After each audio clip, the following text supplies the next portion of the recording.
What would Marie Kondo do if she got dumped and left heartbroken? Simplify.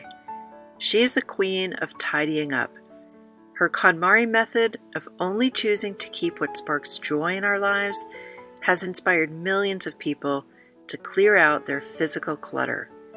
But the amazing result of cleaning out our physical space is the mental and emotional relief, space for healing, and the opportunity for renewal that comes with it. Hi, I'm Patty Blue Hayes, author, coach, and your guide to blossoming beyond heartbreak and cultivating hope as you sow the seeds of healing.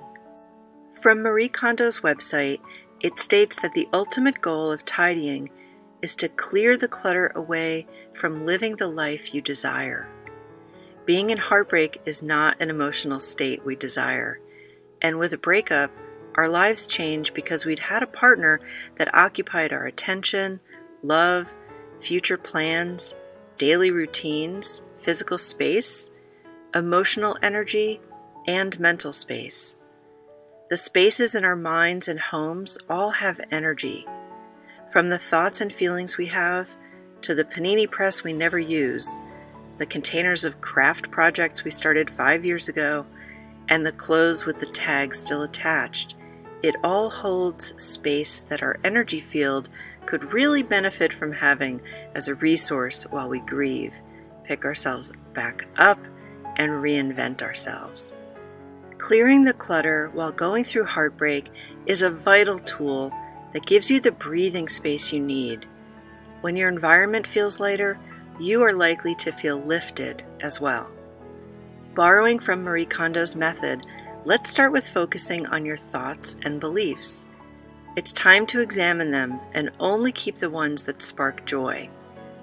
Does thinking you're unlovable spark joy? No, of course not.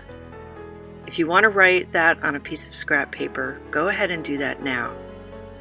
On a separate piece of paper or colorful Post-it note, write the new belief you'd like to replace the one you're getting rid of.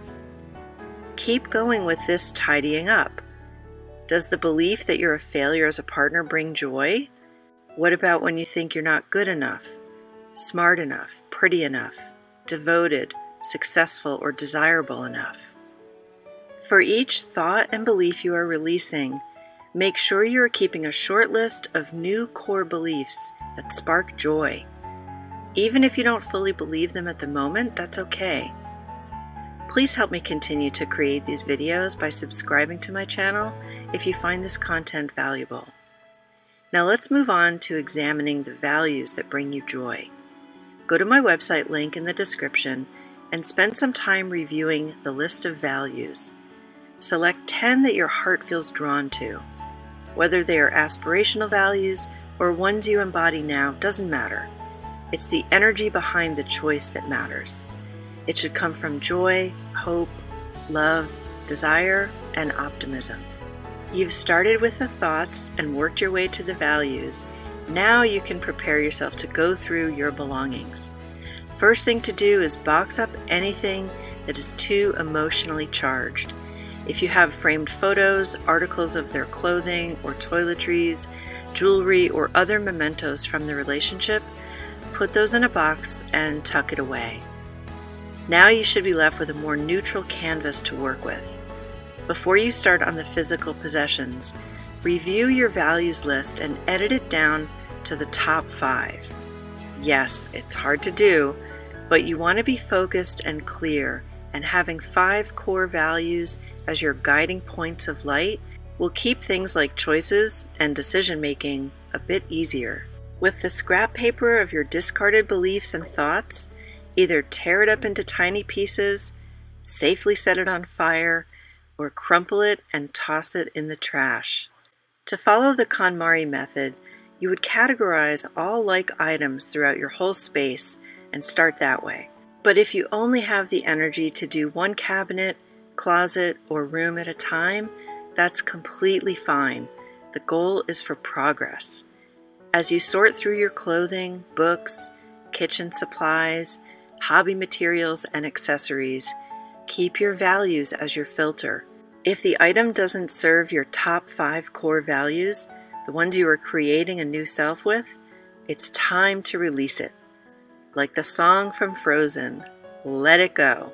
As you work through piles, boxes, and shelves, keep very clear in your mind's eye of the life you want to be living. Do you want to be strong? Then get rid of broken and worn out items. Do you envision feeling confident and calm? Are the items you're reviewing supporting those qualities and your core values? Only the ones that do are allowed to stay. If you haven't overplayed it, put on Let It Go in the background to fuel your endeavor. For inspiration, my power flurries through the air into the ground. My soul is spiraling in frozen fractals all around. And one thought crystallizes like an icy blast. I'm never going back. The past is in the past. Remember, you're on a journey of healing and transformation. The seed does not become a blossom overnight.